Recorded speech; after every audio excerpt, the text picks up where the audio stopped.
ሰላም ጤና ይስጥልን ክቡራን ተመልካቾቻችንና አድማጮቻችን ዘውዱ መንግስቴ ነኝ ከዚህ ከአገር እንግሊዝ። አሁን የዘውዱ ሾው አጫጭር ዜናዎችን አቀርብላችኋለሁ፣ አብራችሁን ቆዩ። በቅድሚያም ርዕሶቹን እንሆ። ፓርቲው ምክር ቤት አልገባም አለ። የአርሲው ጭፍጨፋ ቁጣን ቀሰቀሰ። ፓትርያርኩም ጥብቅ መልእክት አስተላለፉ። ፋኖም መግለጫ ሰጠ። በአርሲው ጉዳይ ኢሰመጉ ጥብቅ ማስጠንቀቂያ ሰጥቷል።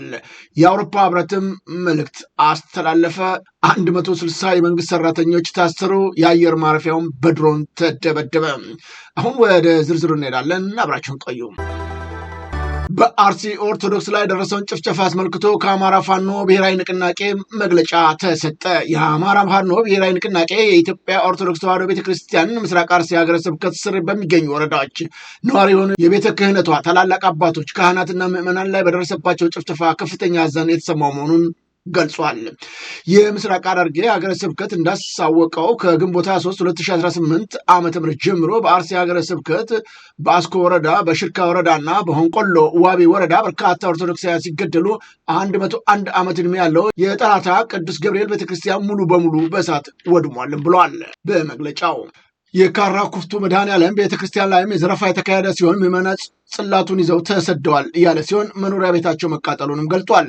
በተጨማሪም በአስኮ ወረዳ ከ280 ሰው በላይ ተፈናቅሏል። የኦርቶዶክሳውያን ተወልደው ካደጉበት ወልደው ከሳሙበት ቀያቸው በሃይማኖታቸው ብቻ ቤታቸውን እየተለየ ተቃጥሏል። ንብረታቸው፣ ከብቶቻቸው ተዘርፈዋል። ከጥቃቱ የተረፉት ነዋሪዎችን ይዘውት የሸሹት እምነታቸውና ማንነታቸውን ብቻ በመሆኑ አሁን ላይ ሜዳ ላይ ወድቀው ይገኛሉ ሲል በመግለጫው አሳውቋል። ፋኖ ነው አርሲን ጨምሮ የእምነት የቋንቋና የማንነት ብዝሃነት ባለባቸው አካባቢዎች ላይ ኢመደበኛ ኃይሎች በማደራጀት በዜጎች ላይ የሽብር የሚፈጽሙ የብልጽግና አገዛዝ መሰል የዘር ማጥፋት ወንጀል በግልጽና በስውር ሲፈጸም ይህ የመጀመሪያው አይደለም።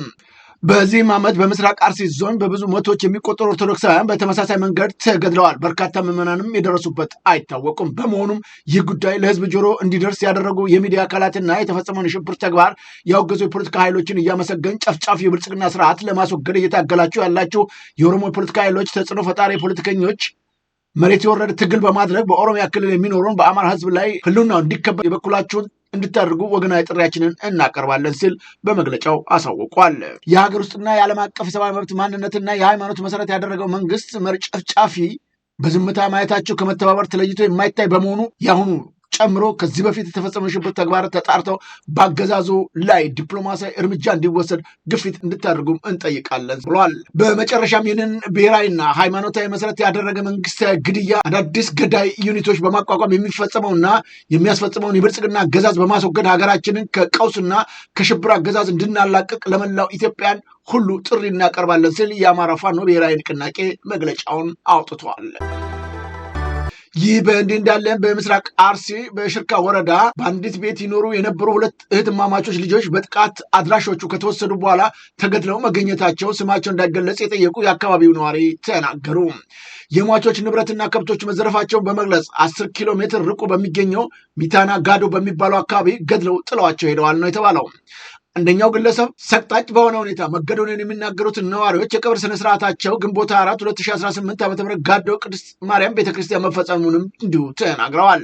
የሟቾቹ ግለሰብ ወንድም ከሳምንት በፊት ታግቶ መወሰዱን የሚናገሩት እኚሁ ነዋሪ እስካሁን የደረሰበት አለመታወቁን ተናግረዋል። ግለሰቦቹ በማን ተይዘው እንደተወሰዱና እንደተገደሉ ሲጠየቁ ይህ የተለመደ ነው፣ በአካባቢው ሸኔ ተብሎ የሚጠራው ቡድን እንደሚንቀሳቀስ ይታወቃል፣ ከዚህ በፊትም ተከታይ እገታዎችና ግድያዎች ይፈጸማሉ ሲሉ ገልጸውታል። የደረሰውን አፈናና ግድያ በተመለከተ ፓትርያርኩ በአርሲ ሀገረ ስብከት በኦርቶዶክሳውያን ምዕመናን በአድባራት ላይ የደረሰውን አሰቃቂ ጥቃት በማስመልከት ጥብቅ መልእክት አስተላለፉ። የፓትርያርኩ ልዩ ጽሕፈት ቤት ግንቦት 6 2018 ዓ.ም ባወጣው መግለጫ ቅዱስነታቸው የደረሰውን መከራ የሰሙት በተሰበረ ልብ መሆኑን ገልጸው በአርሲ ምድር በተደጋጋሚ የሚፈጸመው ግፍ በሁላቸውም ዘንድ እስከ መቼ የሚል ቁጭትና ያዘን ጥያቄ መፈጠሩን ይፋ አድርገዋል።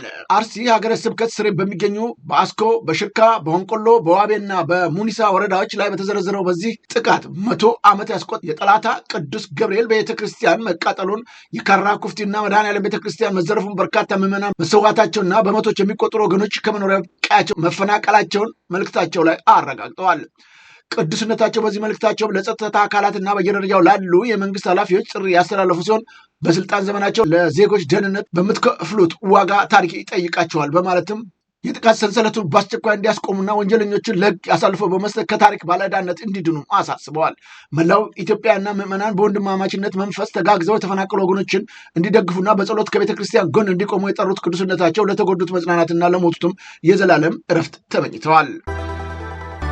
ክቡራን ተመልካቾቻችንና አድማጮቻችን ይህንን የፓትርያርኩን መልእክት ከወጣም በኋላ ብዙ የእምነቱ ተከታዮች አሁንስ አበዛችሁት፣ መልእክት በማውጣት የሚታለፍ ጉዳይ አይደለም። በተደጋጋሚ ጊዜያቶች የሚፈጸመውን ግፍና በደል በተመለከተ ከምዕመኖቻችሁና ከተከታዮቻችሁ ጋር በመሆን እርምጃ የሚወሰድበትን መንገድ ማቃየስ ሲገባችሁ አንዳንዶቹም ቁጭ ብላችሁ እየበላችሁና እየጠጣችሁ እየተኛችሁ በሞት የምትቀልዱ አባቶች ናችሁ ሲሉም ትችት አንስተዋል። በየጊዜው ከሲኖዶሱ ቁጭ እያላችሁ የምታወጧቸው መግለጫዎች ያመጡልን ለውጥ ነገር የለም። አባቶች ከሆናችሁ በተገቢውና በትክክሉ ልታግዙ ይገባል። ካልሆነ ግን ካላችሁበት መንበር ተነሱ፣ ውጡ፣ ወደ የገዳማችሁ ግቡ የሚል ወቀሳም አንስተዋል። በተለያየ ዓለም የሚገኙ የእምነቱ ተከታዮች ቁጣቸውን በማሰማት ላይ ይገኛሉ።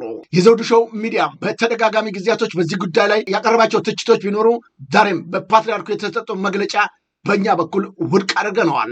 ህዝብ እያለቀ በየቀኑ እየሞተ ምዕመናኖች በጠራራ ፀሐይ እየተጨፈጨፉ የመግለጫ ጋጋታ ጠብ የሚያል ነገር በየቀኑ መግለጫ እየወጣ የተወሰደ እርምጃ ሳይኖር ሲቀር አሁንስ በቃ በዛ እንላለን። የምርጫ ቦርድ ይፋዊ መግለጫ እስከሚሰጥ ድረስ ማንኛውም አካል ራሱን አሸናፊ አድርጎ ከማወጅና ውጤትን በማጋራት ከማደናገር እንዲቆጠብ ሲል ኢሰመጉ አሳሰበ። ግንቦት 4 2018 ዓ.ም የተካሄደውን 7ኛውን ጠቅላላ ምርጫ ተከትሎ ነው የኢትዮጵያ ብሔራዊ ምርጫ ቦርድ ይፋዊ መግለጫ እስከሚሰጥ ድረስ ማንኛውም ግለሰብ የሆነ ፖለቲካዊ ድርጅት ራሱን አሸናፊ ከማድረግ እንዲቆጠብ የኢትዮጵያ ሰብአዊ መብቶች ጉባኤ በኢሰመኮ በጥብቅ አሳስበዋል። ጉባኤው ባወጣውም የምርጫ መታዘብ እቅድ መግለጫ በተለይም ማህበራዊ መገናኛ ዘዴዎች ባንኮችና ተጠቃሚዎች የእጩ ተወዳዳሪዎችን ጊዜያዊ ውጤት በማጋራት ማህበረሰቡን ከማደናገር እንዲቆጠቡ ነው ጥሪ ያቀረበው። ኢሰመጉ በዋናው ጽህፈት ቤቱ በአደራጀው የሁነቶች መቆጣጠሪያ ክፍልና ባሰማራቸው 433 ቋሚና ተንቀሳቃሽ ታዛቢዎች አማካኝነት ከ800 በላይ ምርጫ ጣቢያዎች መታዘቡን ገልጾ ድርጅቱ ባካሄደው ክትትል በድምፅ መስጫ ዕለት በርካታ ተግዳራቶች መስተዋላቸውን የጠቀሰ ሲሆን ከነዚህ መካከል አዲሱ የዲጂታል የመራጮች የእጩዎች ምዝገባ ስልት መጀመሩን የሚበረታታ ቢሆንም የአስፈጻሚዎች ስልጠና ማነስ ለመራጮች መጨናነቅና ለሰዓት መራዘም ምክንያት መሆኑንም አልሸሸገም። ከዚህ ጋር ተያይዞ በርካታ አካባቢዎች የትራንስፖርት አገልግሎት መቋረጥ፣ በጣቢያዎች የመራጮች ስም የሚያጣራው ባለሙያ መዝገብ አንድ ብቻ መሆን እንዲሁም በአዲስ አበባና በአካባቢው በቂ የሰልፍ አስተባባሪዎች ባለመኖራቸው መራጮች ለረጅም ሰዓት ለእንግልት መዳረጋቸውን በዋና ዋና ችግሮች አንስቷቸዋል።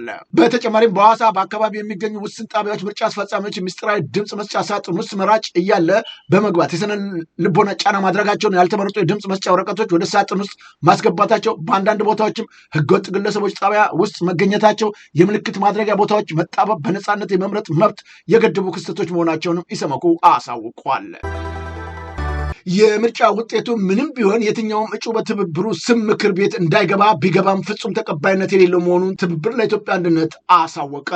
ባለፈው ሰኞ የተካሄደውን አጠቃላይ ምርጫ ተከትሎ የሂደቱ ውጤት ምንም ይሁን ምን የትኛውም እጩ በትብብሩ ስም ወደ ምክር ቤት እንዳይገባ በምክር ቤት ቢገኝም እንኳን ፍጹም ተቀባይነት የሌለው መሆኑን ነው የገለጸው።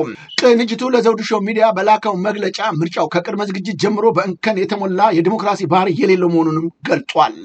ትብብሩ በመግለጫው ወደ ምርጫ የገባው መሰረታዊ የሀገር ችግሮችን ሊፈቱ የሚችሉ በንግግር፣ በድርድር፣ በጥልቅ ውይይት መሆን አለበት በሚል ሩቅ ሀሳቢና ከውጭ ሆኖ ከመተቸት ይልቅ ትብብሩን አገዛዙ እያለ የጠራውን መንግስት የነውር ገበናን በተጨባጭ ለማጋለጥ በማለም እንደነበረ ማሳውቋል። ይሁን እንጂ ከቅድመ ምርጫ ከምርጫው ዕለትና ከምርጫው ማግስት የተስተዋሉ ሁነቶች እንደሚያሳዩት ሂደቱ ካለፉት አምባገነናዊ የጥርነፋ ባህሪያት ሁሉም የመጠቅለል አባዜ ያልተለየ በታሪክ ከሚታወቁት የጨረባ ምርጫ ያልተለየ መሆኑን ጋድ ወጥቷል ሲል ነቅፏል። ይህ አይነቱ ልምድ ደግሞ የተወሳሰበውን የሀገሪቱን ችግር ከድጡ ወደ ማጡ ከመውሰድ የዘለለ ዲሞክራሲን አያዋልድም፣ መፍትሄም አይፈይድም ሲል ድርጅቱ ኮንኗል። ነገር ግን ከነበሩት በርካታ እንከኖች መካከል በጠባቧ ቀዳዳ የቦርዱን ኃላፊነቶች ውስን ድርጅቶች ላደረጉት ጥረት እውቅና እንደሚሰጥ ቅንጅቱ በዚህ መግለጫውም ጠቅሷል። መንግስት የስልጣን ምንጭና ባለቤት ህዝብ ብቻ መሆኑን ተረድቶ የህዝብን ድምፅ እስከሚከበር ድረስ ትግሉን አጠናክሮ እንደሚቀጥል የገለጸው ትብብሩ በቅርቡ ህዝብን ያሳተፈ ሰላማዊ ትግል ለማካሄድ የሚያስችል የተሟላ መግለጫ እንደሚሰጥም ይፋ አድርጓል። በመጨረሻም ዓለም አቀፉ ማህበረሰብ የዲፕሎማቲክ ተልእኮቻቸውና ዓለም አቀፍ መገናኛ ብዙሃን ለሀገሪቱ ጉዳይ ላደረጉት አስተዋጽኦ እውቅና የሰጠው ትብብሩ አሁንም የኢትዮጵያ ጉዳይ በቅርበት እንዲከታተሉና ግፎችንም እንዲያጋለጡ ጥሪ አቅርበዋል። ደጋግሞ አገዛዙ እያለ የጠራውን ሸብረክ ብሎ ከፖለቲካ ኃይሎች ጋር እስከሚደራደር ድረስ ለሂደቱ ምንም አይነት እውቅና የመስጠት መልእክት ከማስተላለፍ እንዲቆጠቡም ያሳስበው መግለጫው፣ ይህ ካልሆነ ግን ድርጊቱ በኢትዮጵያ ላይ ቁስል እንደ እንጨት እንደ መስደድና ለንጹሐን እልቂት ቦምብ እንደማቀበል ተቆጥሮ ከኢትዮጵያ ጥቅም በተቃራኒው የመቆም ያህል እንደሚታይ በጥብቅ አስገንዝበዋል። አሁን ወደ ውጭ ዜናዎች እናመራለን። የአውሮፓ ህብረትና አጋሮቹ ለምርጫው የአድናቆት መግለጫ አወጡ። የአውሮፓ ህብረት ልኡካን አባላት ሀገራት ዲፕሎማታዊ ልኡካን እንዲሁም የካናዳ፣ ኖርዌይና ስዊዘርላንድ ኤምባሲዎች በጋራ በመሆን በኢትዮጵያ የተካሄደውን 7ኛው አጠቃላይ ምርጫ አስመልክቶ መግለጫ አውጥተዋል። በጋራ መግለጫቸው ላይ የተጠቀሱት ዋና ዋና ነጥቦች ህብረቱ አጋሮቹን በሀገሪቱ አጠቃላይ ምርጫ መካሄዱን በበጎነት እንደሚቀበሉ አስታውቀዋል። ለኢትዮጵያ ምርጫ ቦርድ፣ ለምርጫ አስፈጻሚዎች፣ ለፖለቲካ ፓርቲዎች እጩዎችና ሲቪል ማህበራት አካላት ላደረጉት አስተዋጽኦ አድናቆትንም ችረዋል። የአፍሪካ ህብረት፣ ኤዩ፣ ኢጋድ በታዛቢነት ላበረከቱት ሚና እውቅና መስጠት ከነሱ የሚወጡትን ሪፖርቶች እንደሚጠብቁም ገልጸዋል።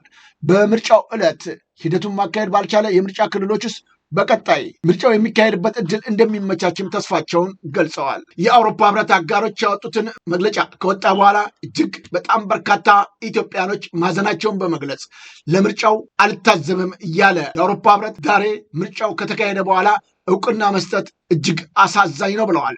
አሁንም ቢሆን ኢትዮጵያኖች ነፃ የሚወጡት በሌላ ሶስተኛ ወገን ሳይሆን በራሳቸው ዜጎች መሆኑ ሊታወቅ ይገባል ያሉ በርካታ ኢትዮጵያኖች በተለይም የፋኖን ትግል በመደገፍ የስርዓተ መንግስት ከስልጣን እስከሚወገድ ድረስ እያንዳንዱ ኢትዮጵያዊ የራሱን ጥረት ማድረግ ይጠበቅበታልም ብለዋል። ምርጫውን አንታዘብም ካሉ በኋላ ዛሬ እውቅና መስጠት ማለት ምን ማለት ነው ሲሉም ይጠይቃሉ። የአሜሪካ መንግስት በአፍሪካ የቪዛ አገልግሎት መስጫ ማዕከላት ቁጥር ሊቀንስ መሆኑ ተነገረ። የአሜሪካ መንግስት በአፍሪካ አህጉር የሚሰጠውን የቪዛ አገልግሎት በከፍተኛ ደረጃ ለማሻሻል እየተዘጋጀ መሆኑ ነው የገለጸው። በዚሁም መሰረት በአፍሪካ ውስጥ የቪዛ አገልግሎት የሚሰጡ የአሜሪካን ኤምባሲዎች፣ ቆንስላዎች ቁጥር ከ50 ወደ 20 ለመቀነስ ወስኗል። ይህም ለውጥ በቅርብ ጊዜያት ውስጥ ይጀምራል ተብሎም ይጠበቃል። የአሜሪካ የውጭ ጉዳይ ሚኒስትር ማርኮ ሩቢዮ ያጸደቁት ይህ አዲስ እቅድ በአፍሪካ 20 ዋና ዋና የክልል ማዕከላት በመሾም ሌሎች ቦታዎችን የቪዛ አገልግሎት እንዳይሰጡ ለመዝጋት ያቀደ እንደሆነም ነው የተገለጸው። እነዚሁም 20 ማዕከላት አዲስ አበባ፣ አንካራ፣ ዳካራ፣ ጅቡቲ፣ ካምፓላ፣ ኪጋሊ፣ ኮንጎ፣ ናይጄሪያ፣ ኬንያ፣ አይቮሪ ኮስት፣ ታንዛኒያ፣ ቶጎ፣ አንጎላ፣ ኢኳቶሪያል ጊኒ፣ ላይቤሪያ፣ ሞሪሽስ፣ ኬፕ ቨርዴን፣ ካሜሩን፣ ደቡብ አፍሪካ መሆናቸው የተገለጸ ሲሆን ከእንግዲህ ወዲያ ከነዚህ 20 ማዕከላት ያልተካተቱ ሀገራት ዜጎች የቪዛ ቃለመጠይቅ፣ የጣት አሻራና ሌሎች ሂደቶችን ለማጠናቀቅ በራሳቸው ወጪ ወደ ቅርብ ማዕከል መጓዝ ይጠበቅባቸዋልም ተብሏል። የአየር ማረፊያው በድሮን ተደበደበ። ኢራን በኩዌት አየር ማረፊያ ላይ ነው የድሮን ጥቃት በመፈጸም በርካታ ሰዎች መጉዳታቸውን ኩዌት አስታውቃለች። ካሁን በፊት የኩዌት አየር መንገድ ተርሚናል 1 በደረሰበት ጉዳት ምክንያት ተጠግኖ አገልግሎት ለመስጠት የተከፈተው 24 ሰዓት ሳይሞላ ኢራን በድሮን ጥቃት ትፈጽማበታለች። በርካታ ሰዎችም ተጎድተዋል ነው የተባለው።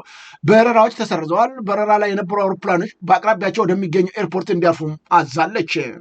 የኢትዮጵያ አየር መንገድ ወደ ኩዌት አቋርጦት የነበረውን በረራ ከሰኔ 9 2018 ጀምሮ በረራ እንደሚጀምር አሳውቆ ነበር። ኩዌትም በረራ ዳግም የሚጀምርበትን ጊዜ አሳውቃለሁ ስትል ገልጻለች። 160 የመንግስት ሰራተኞች በሙስና ወንጀል ታሰሩ። የሳውዲ አረቢያ የጸረ ሙስና ባለስልጣን ባለፈው ግንቦት ወር ባደረገው ክትትል 160 የመንግስት ሰራተኞች በሙስና ወንጀል ጠርጥሮ በቁጥጥር ስር መዋሉን አሳውቋል።